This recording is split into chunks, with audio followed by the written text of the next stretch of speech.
Hello everyone, my name is Wayne. And I'm Rebecca. And we are your Bourbon Journey. About a month and a half ago, we stopped at Revival Vintage Spirits in Covington, Kentucky, which we like to call Adult Disneyland, and visited our friend Brad Bond, who's the co-owner. And while we were looking around at their different vintage bottles, he pointed this one out that he had just gotten several of them in. And he suggested to us is something he does at the shop as well, that maybe we should do a comparison of the vintage bottle as compared to what you get with Maker's Mark now. So Rebecca, do you want to talk about each one of these bottles and what's significant about each one? Yeah, I did a little bit of research to see what was written about them and what might make them different and what might make them kind of similar. So what makes them similar? Well, they are the standard wheated mash bill for Maker's Mark. I mean, that has not changed, and that mash bill is 70% corn, 16% wheat, and 14% malted barley. They are still both Kentucky straight bourbon whiskeys. They are also 90 proof each. Standard bottling strength has remained 90 proof the majority of history, although I did find that for a brief and quickly reversed attempt to lower it in 2013 did not last very long because people were not happy about that. Of course, they're in Kentucky and they have a limestone water source. They have used the same proprietary yeast strain for decades. Barrel aging practices, they are one of the few places that does rotate barrels by hand in warehouses. That gives them consistency. And of course, the iconic hand-dipped red seal. So those things are probably the same, and we can see that pretty readily. But what might be different? Well, age of the bourbon.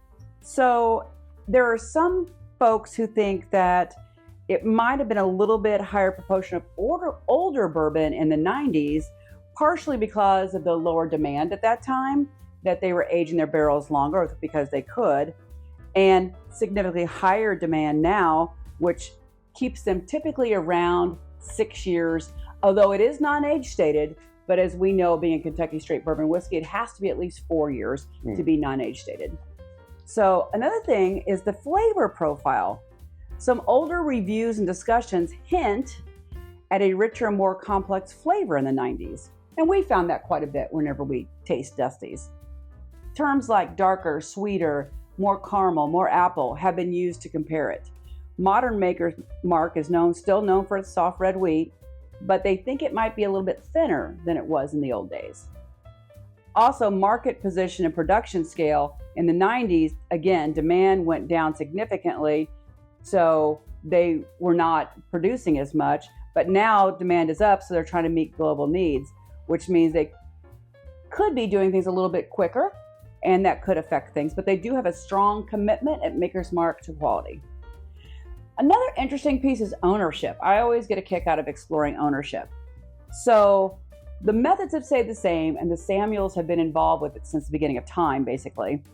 And Maker's Mark went through a lot of ownership changes between the 90s and the 2000s. In 1981, they were sold to Hiram Walker & Sons, and we recently did a review of something that was from Hiram Walker. But in 1987, Seagram's acquired Hiram Walker.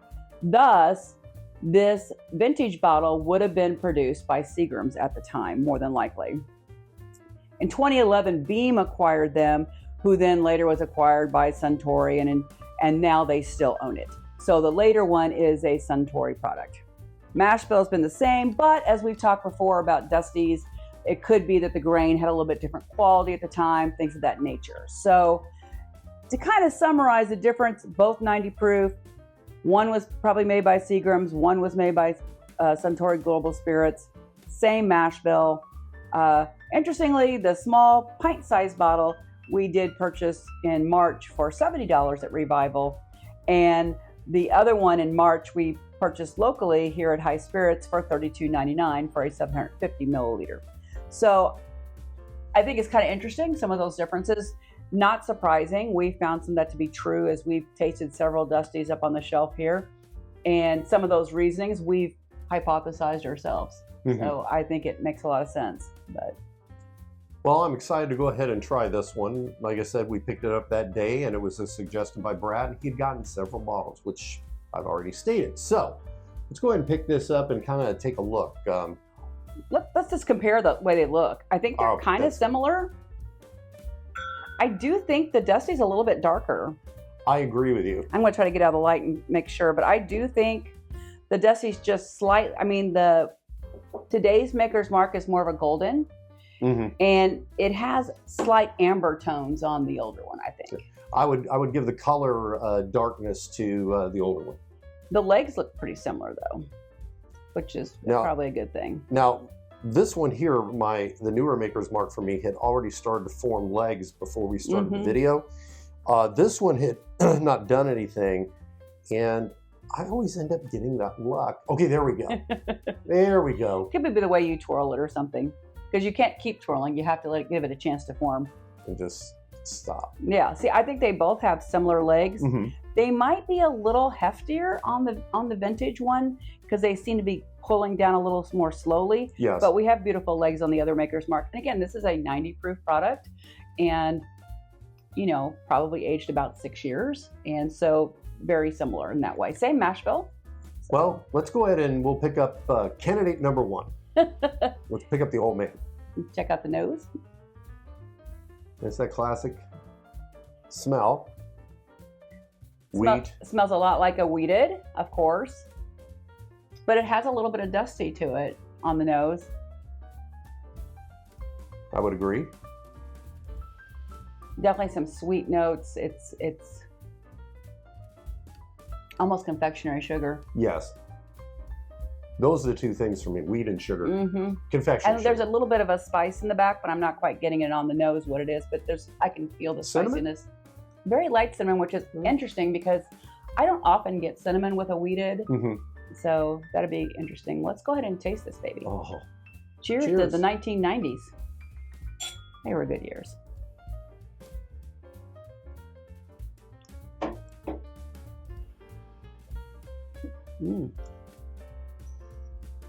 That is pretty rich. Well, everything that was on the nose is on the palate. For me, there's one other thing, and it's been my run. I'm actually getting barrel with this. I don't get barrel with Maker's Mark, but I'm getting a little bit of it here. And there were hints that it could have been aged a little bit longer back then, just because they had a lot more product stored up that needed to be used and blended in with this mix. So that's a possibility. I'm getting hints of black pepper. I mean, my sweet notes, it's almost gone caramel-like for me. The confectionery sugar's gone more caramel on the palate. Still quite luscious. I'm liking the layers I'm getting. Again, for a 90 proof bourbon, I feel, and I've always liked Maker's Mark because I feel like it doesn't cheat you in the nose of the palate. It comes through every time. And if for a wheated bourbon, we like wheated bourbons. That wasn't a knock in any way, shape, or form by saying for a wheated bourbon. But sometimes the wheated ones don't have as much punch. And that can, for some people, it takes away some of that feeling, right? I actually enjoy it. This one, a good wheated bourbon like a Maker's Mark, still has those layers of complexity that I enjoy. I'm really enjoying this.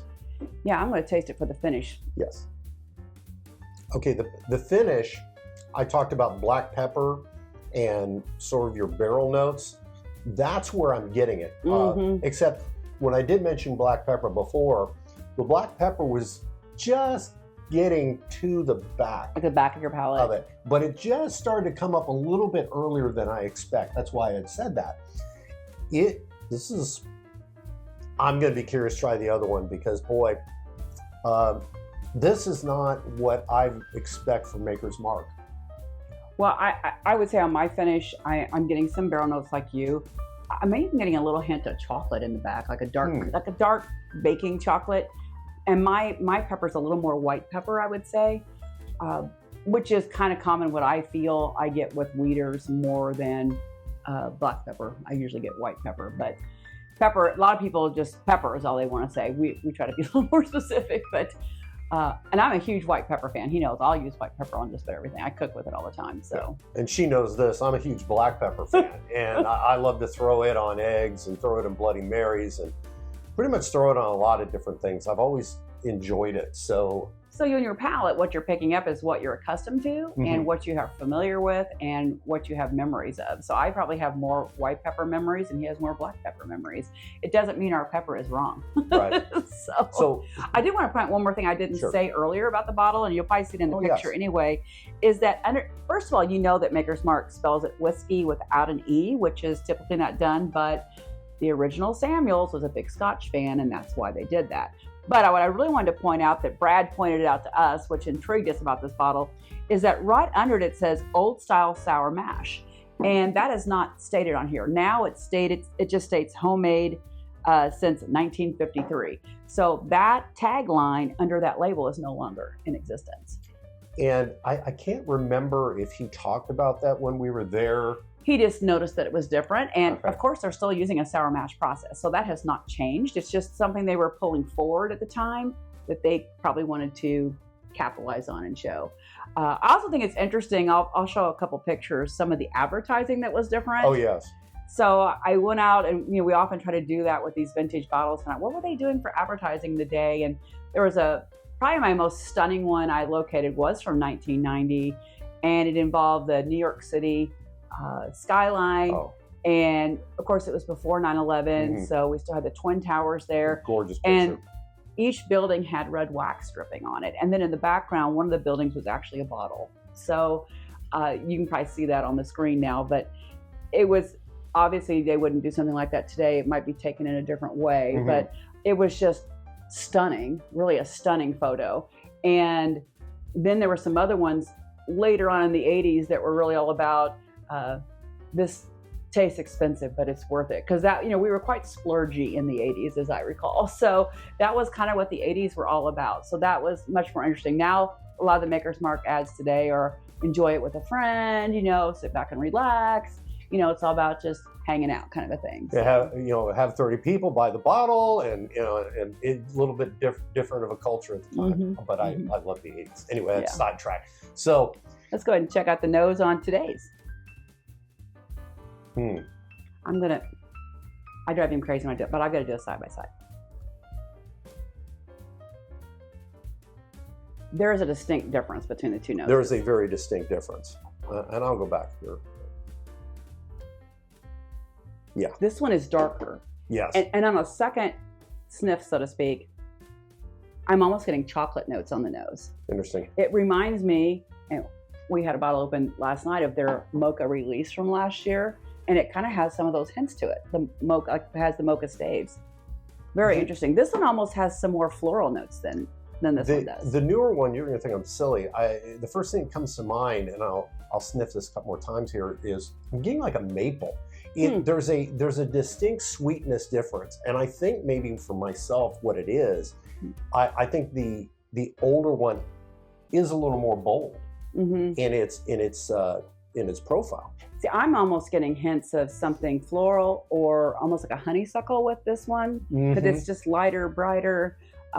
This one's darker. It doesn't look drastically different, but the smell is a darker smell, and this one has a lighter, brighter smell, like a honeysuckle, and maybe even a hint of like lemon zest or orange zest to it. Again, very odd, because I don't typically get that on a weeder. Boy, is she good. Yeah, there's a brightness with the second one that's not on the first one. Yeah. I think honeysuckle is a bullseye. Yeah, it was floral and sweet. So that usually if it's floral and sweet, I kind of tend to gravitate toward honeysuckle. But what's interesting is with the first one, when I first started smelling it, it was like, oh, this is a weeder. This one, I have to think about it a little bit more. It doesn't have as many classic wheat notes. Yes. Well, shall we throw it down our gums? Yeah. To Maker's Mark today. Cheers. Cheers.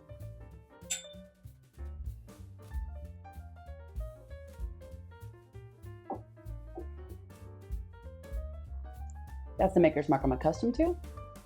It's what I expect when I open a bottle of Maker's Mark. I do get sweetness. I do get the one similarity, and that is confectionery sugar. But the older one, I'm so hesitant to say this, the older one to me seems thicker. This one, A little more viscous. It's got a creamier mouthfeel. Is it Yes. creamy? Because it's creamy to me. creamy, but the word I'm trying to look for is thin. And I'm not trying to be insulting with that. And I probably would think nothing of it if we were just sitting here reviewing this. Coming from this one to this one, this is thinner than that. Well, and that's what I would call less viscous versus, I would say that, or I would say this one's creamier because it feels creamy and soft in your mouth. I don't usually use thin. That's just me. But I do see what you're saying. And this one, I don't think this one doesn't drink thin to me like some bourbons that I picked up. Oh, and once again, if we were just sitting here reviewing it, it's got great legs. Yeah, I would not be even thinking about thin.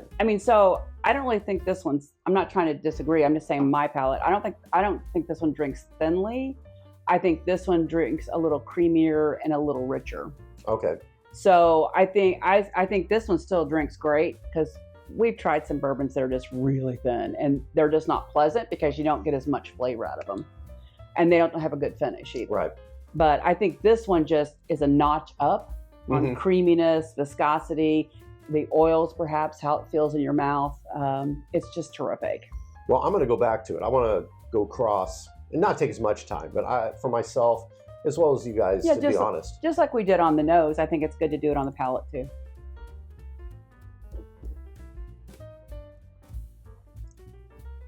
Creamy, deeper, dark chocolatey. I'm not getting any chocolate on this one. To me, it's heartier. And and you're right. I am getting chocolate now that I did not get before. I can see that. That's probably sort of that barrel pull that I'm getting as well that goes to the back. And although I'm not quite getting the black pepper on the finish as much, I'm sure it's probably there. I'm sure we were sitting here going through this bottle and drinking it seriously to pick up. And it could be, again, it could be age because it's during the 90s, production wasn't quite as strong as it is today. So age could bring more barrel notes. And even if it's just the number of barrels that were older when it was blended, right? But I also feel, from my experience anyway, is that when it has more viscosity, there's a few more layers because you're all those little taste buds in your tongue can pick it up better. When it's thin, it kind of just rolls off your tongue really fast and it's down your throat. Whereas when it's got more creaminess and viscosity, it lays there, and I think more taste buds pick up things. So they could have the same exact flavor, but if it's not as viscous, you're not going to get a chance to enjoy it. Well, for me, after tasting both again, I have to say I prefer the older one. I think I do too. And I love this one. We drink makers a lot. Now, one difference for myself is usually we like using the word dusty. I can tell it's older, but to me, it does have that dusty funk. It had it on the nose for me. Okay, I didn't. Usually I get that on the taste, sometimes on the nose. Yeah, it was just the nose though. When I first picked it up, I thought it smelled dusty. But I think it smells dusty now. I agree. I agree with you. I think there's a lot more to the older one, and we could guess what it is. Who knows? Barrels, age. They probably all play into it. Probably. It's probably a combination of things, really. Hard to agree. So, with that said, if you are somebody that is interested in vintage spirits, and Brad might still have some of these down in Covington, reach out to Revival Vintage Spirits. He can always take care of you. He's always taken really good care of us and been very nice. So I'm going to raise my glass to Maker's Mark. The new stuff you produce is still great. And fantastic. And they're doing older stuff now, which they didn't do back then. Yeah. Like cellar age. They didn't do that before. Yes, absolutely. But I really am happy to have both bottles. Oh, yeah. And that you can tell they're related. So cheers to Maker's Mark. Bill Samuels, love what you do out there. Hope all of you have a great day. Always remember to drink responsibly. And if you like what we do, please hit that subscribe button. Cheers. Here's to sipping on history. Sipping on history.